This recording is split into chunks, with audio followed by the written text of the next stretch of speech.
The Unfiltered by Jade. Jade.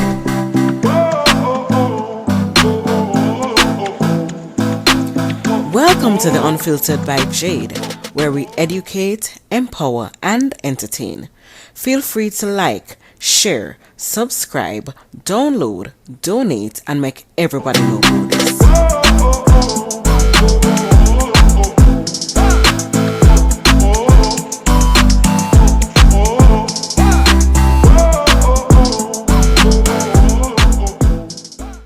Beats by RB Records.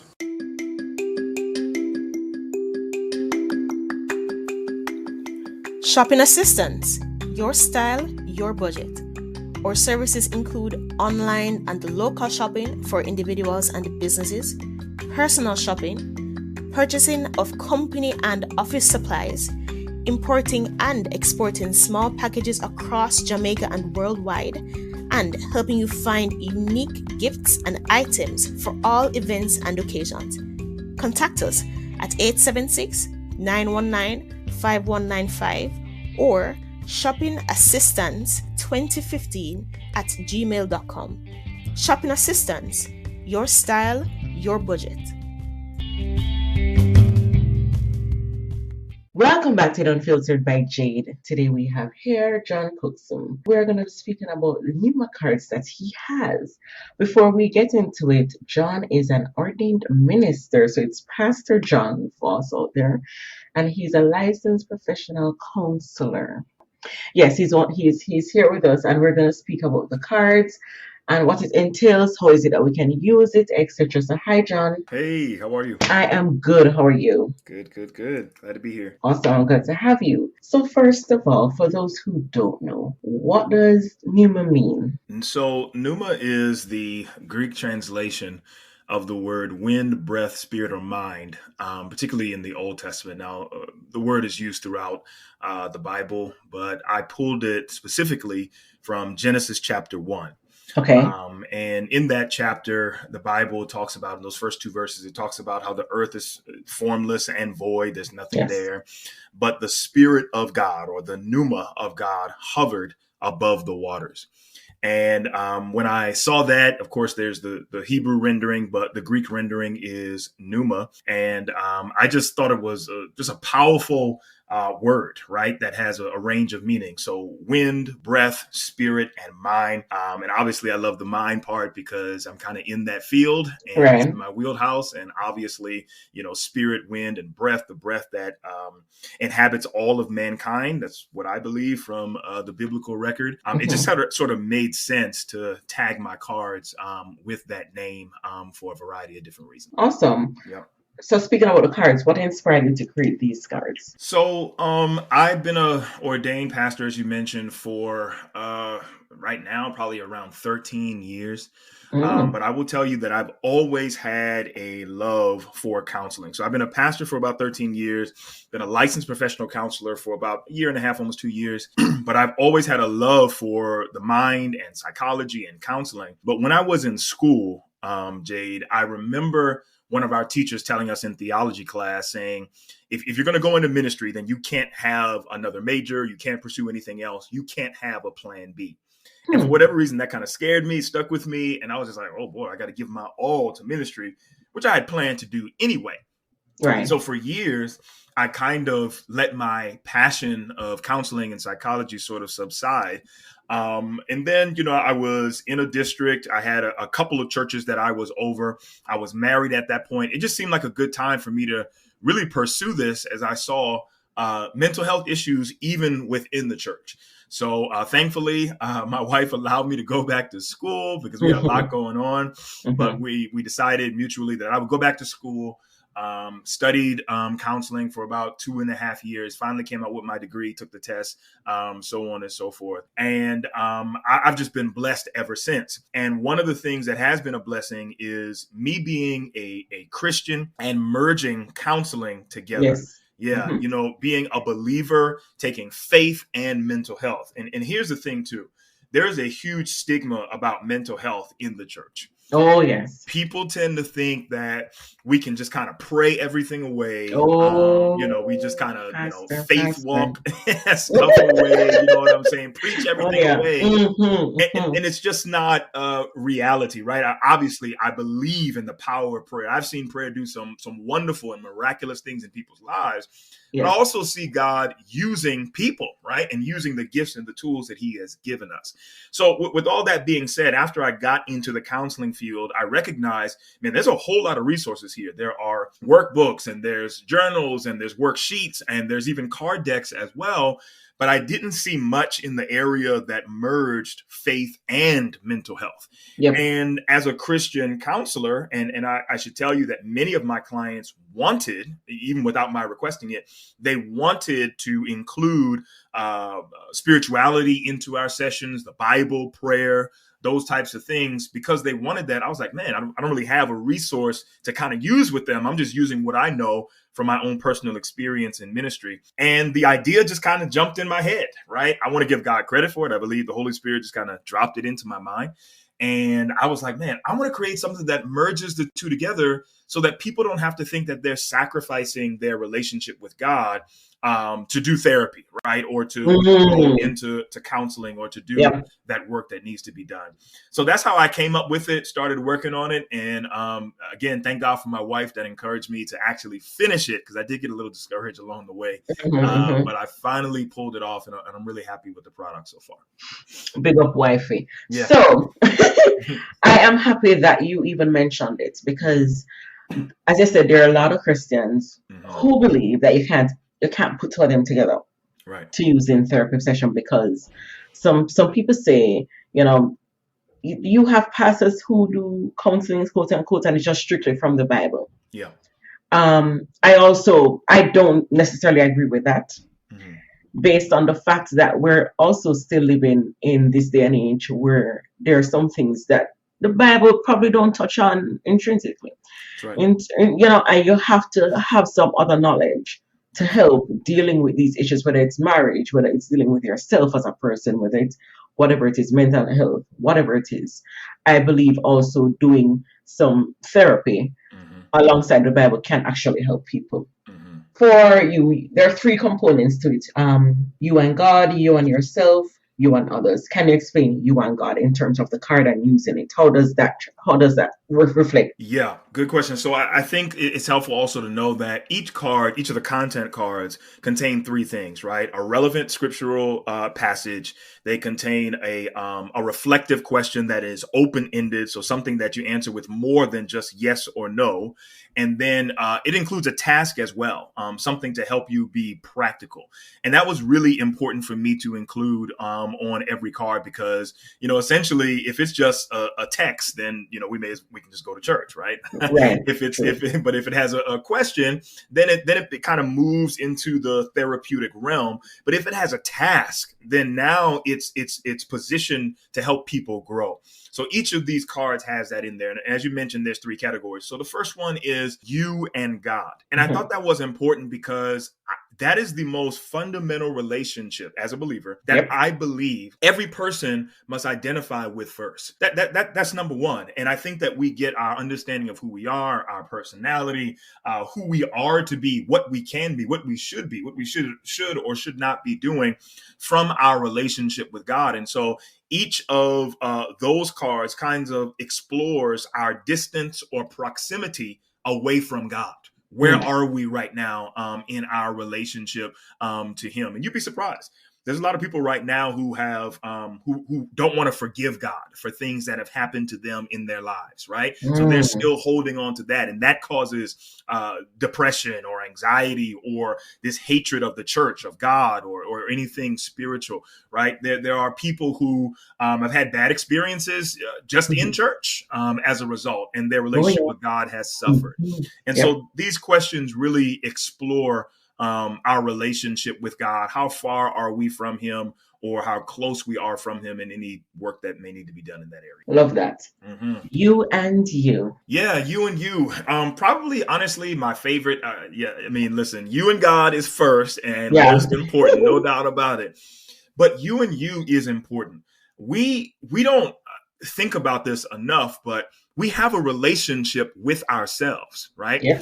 The Bible talks about, our thoughts, right? And our mind. And in fact, something I posted on my Instagram page the other day, Proverbs 4:23, guard your heart. Above all, guard your heart, for out of it flows the issues of life. And we know that in the Bible, the writers really, when they use the term heart, they're talking about your mind for the most part. They're talking about your thoughts. They're saying guard that, because whatever you think about, whatever you dwell on, that's who you become. It will work its way out into your behavior.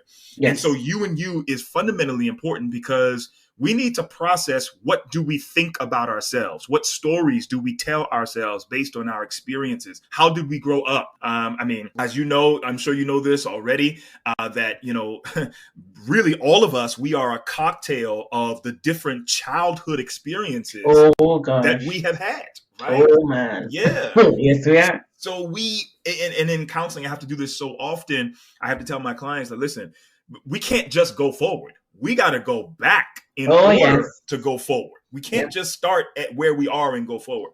So you helps us to process those triggers, those habits, those mindsets, those emotional states, those experiences that we have not explored, but have become intrinsically a part of who we are. And sometimes we haven't even thought about it, right? We don't even know why we laugh at certain things, or we dress the way that we dress, or we eat the way that we eat, or we watch certain things, or we date the same type of person, or even marry certain types of people, right? It's all based on who we are and how we see ourselves. And those cards take a lot of time to explore that, using the word and some therapeutic knowledge I've gained over. Love it. Yep. You and others. You and others. A big one. And listen,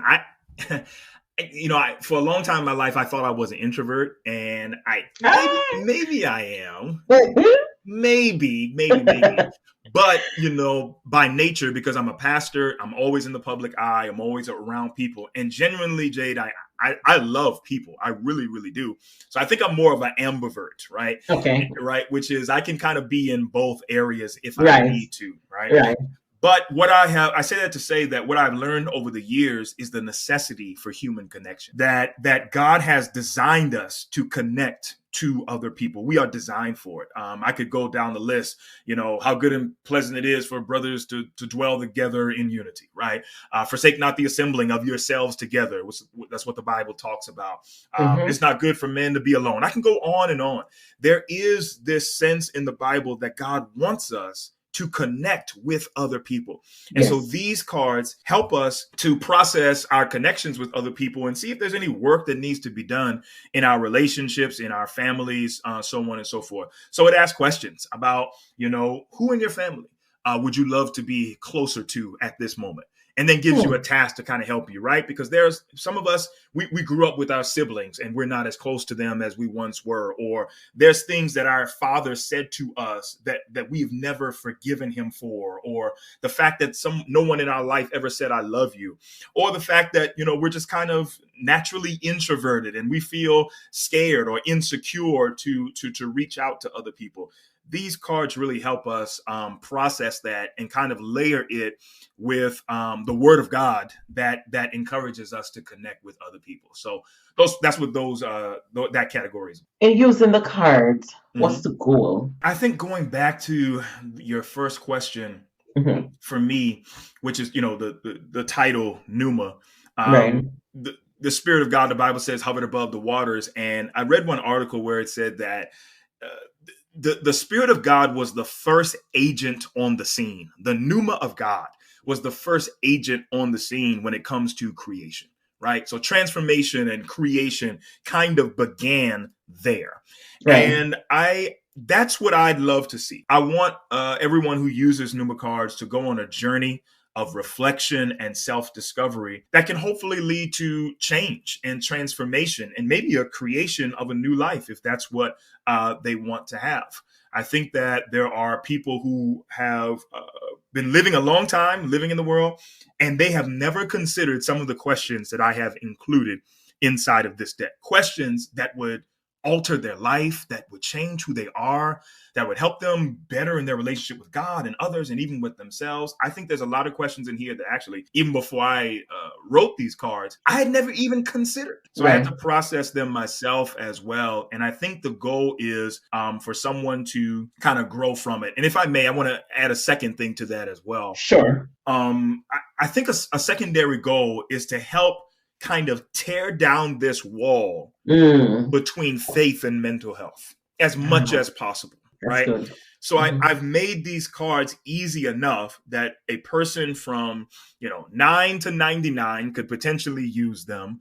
Black, white, or otherwise, wherever you come from. And I would even argue, even people who are not necessarily believers.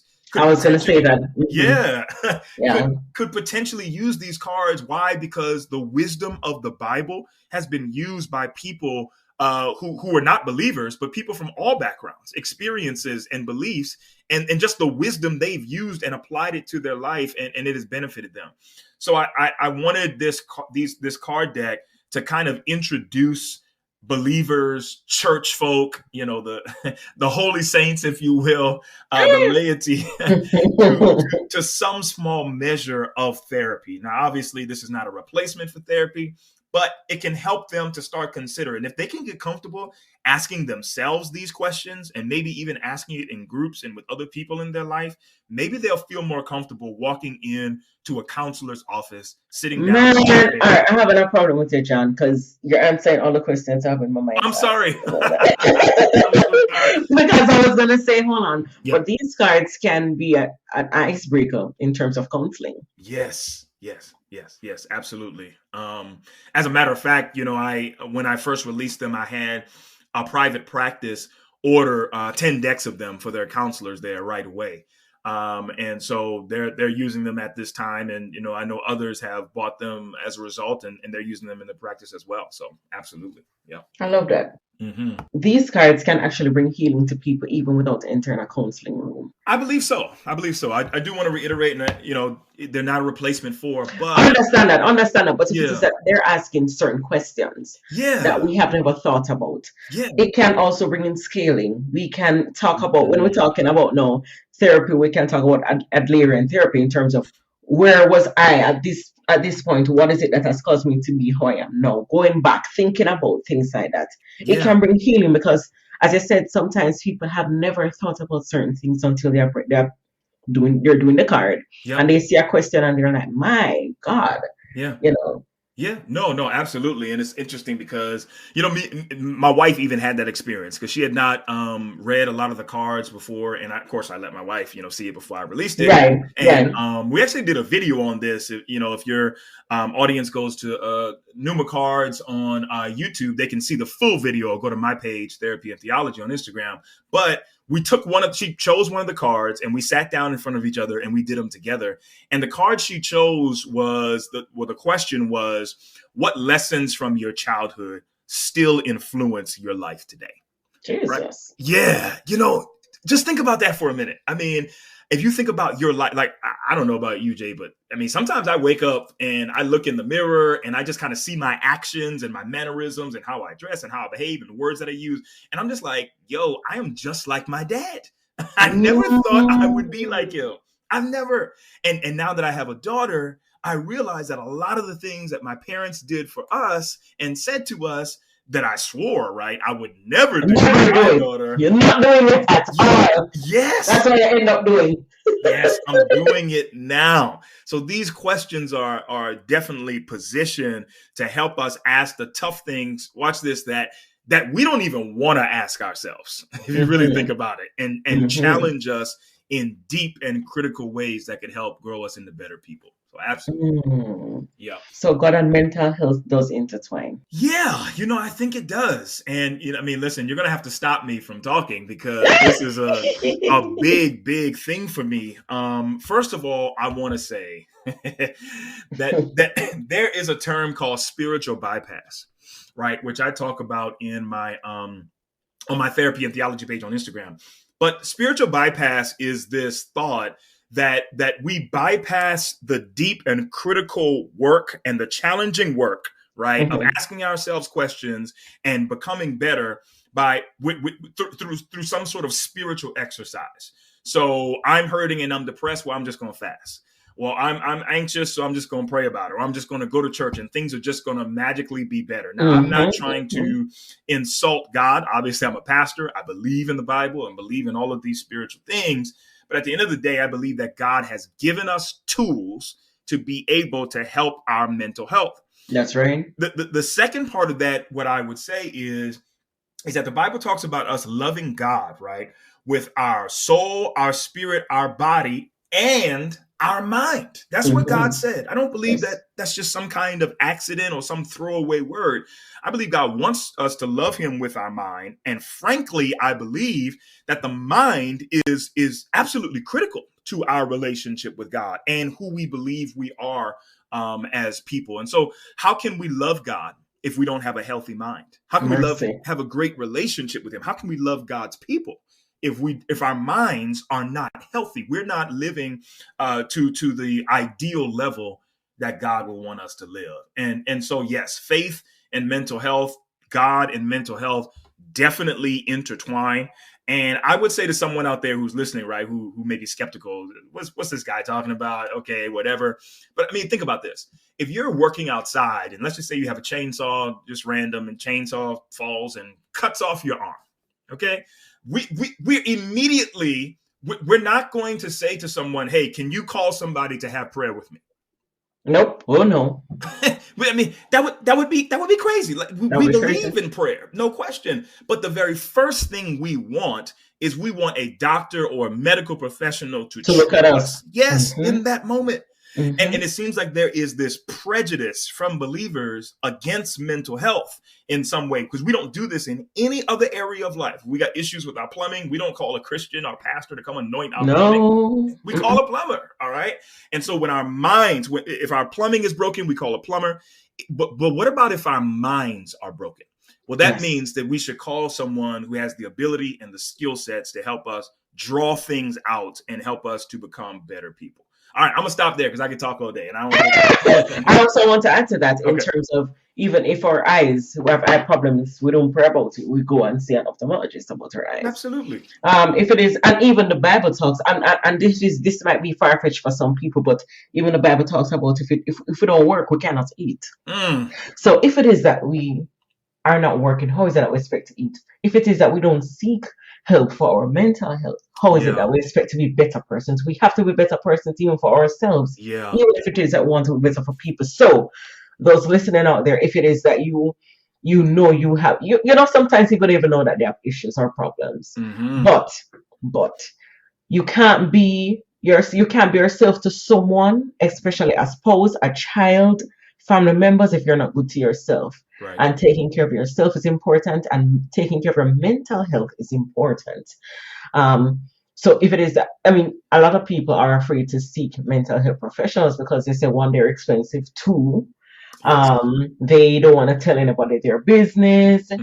Three, they don't want people to stigmatize them and say that they're crazy or they're mad. But who cares when you're suffering if people think that you're crazy or you're mad? Who really does care? And if it is that, something is wrong with it, sometimes we spend money on these expensive things that does nothing to us. That when we go back home, we're still depressed, we're still having anxiety, we're still not having good connection or communications with our family members or our friends, etc. We don't even love ourselves. We have self-esteem problems. We have all these issues. Right. And we prefer to spend that money on things that can only help us outwardly. It's not even helping us, but we neglect our mental health. Absolutely. So, yeah, I'm pushing people to go and get the cards. I'm going to get the card. See if I can help myself. I'm going to get the card because I think it's important, and I think these are good cards for people to use. As I've always said, I believe God and mental health intertwines. It goes a far way. Personal experience or not, but I believe it goes a far way, and I believe people should be invested in things like this that can help them and benefit them, not just for themselves, but for the community around them. Absolutely. And if I could just add, one book I'm reading now, which is really powerful. This pastor wrote it. It's called Hiding in the Pews. And what his whole point of the book is that mental health illness and mental health issues are hiding in our pews in our churches as we speak right now. And he actually says he was one of them. He got to a point where he was so depressed that, they had to take him to a psychiatric hospital. He had, SI, suicidal ideation. He was definitely going through a lot of mental health challenges, and nobody had kind of any answers for him or any help for him. And what he's positing is that in our churches right now, because people are so afraid of mental health and they don't want to be judged and they think that prayer is just the answer, that the mental health numbers may be off the charts in our churches. Very true. As opposed to the world. In the world is 1 in 4. Who knows what it could be in the church? Yeah. Somebody said to me one day that the church is full of sick people who need mental health care. Yeah. And I absolutely believe it. Absolutely believe it. And the things that we failed or we neglect getting that taken care of because we believe God will help us. And as I said, and as Pastor John said, we're not diminishing God's work and what God can do. But just like how if you want a spouse, you don't sit at home and expect the spouse to fall in your lap. You go out. Same thing. Go out and do what we need to do. So, Pastor, before we go, is there anything that you'd like to say to the audience? I'd like to say, if you don't have a counselor, you've never ventured into the mental health space at all. First of all, I do want to encourage you to reach out to a counselor. We are bound by legal and ethical laws, so we don't judge you, and we can't tell anybody anything that you tell us. So it's probably one of the most safe spaces in the world that you could gravitate to. Now, but on the other end, if you are a believer and you're sort of slow to really engage with counseling, maybe you've been hurt by, people sharing your story and stuff like that, completely and totally understand. I do want to encourage you to go to pneumacards.com and get these cards. They can be a good entering wedge into the therapy space to be able to ask yourself some questions, and you don't have to do it by yourself. I designed them in a very easy and friendly way where you can use it in any trusted group or with any trusted friend that you want to, and build a relationship with God, yourself, and others. So I would say that, and I pray the cards bless you. Love that. Where is it that we can find you, and where can we find your cards? Yeah, pneumacards.com. That's PNEUMA cards.com. And you can also find me on Instagram and TikTok. On Instagram, my handle is therapy and theology, therapy_and_theology. And you can see some pretty powerful videos there as well. I kind of upload some of the things that God downloads into my mind about therapy and theology. And I'm sure you'll be blessed by it. Love that. Love that. Thank you so much, Pastor John. You did a good sermon today. I'm very sure our listeners out there have enjoyed it. I have really enjoyed it. Yes. I've gotten a better understanding of what the cards are about, because sometimes you hear it and you see the cards where you're like, oh, is this card going to help me? But yes, with even some of the notes on the cards that you have prompted and you have said, I definitely see how it can open doors for better conversations with yourself, introspection, having conversations with yourself and even with others, can even open up and deepen your understanding of God and even other people around you and even you yourself. Absolutely. So it's very, very beneficial. So thank you so much for even deciding to do this, guys, and thank you to your wife. Yes. Thank you, wife. Big up, wifey. Thank you to your wife for even encouraging and pushing you in this era. Thank you so much again, John. And thank you so much to our listeners for continuing to listen to The Unfiltered by Jade. And we'll be back next week, Tuesday. Thank you.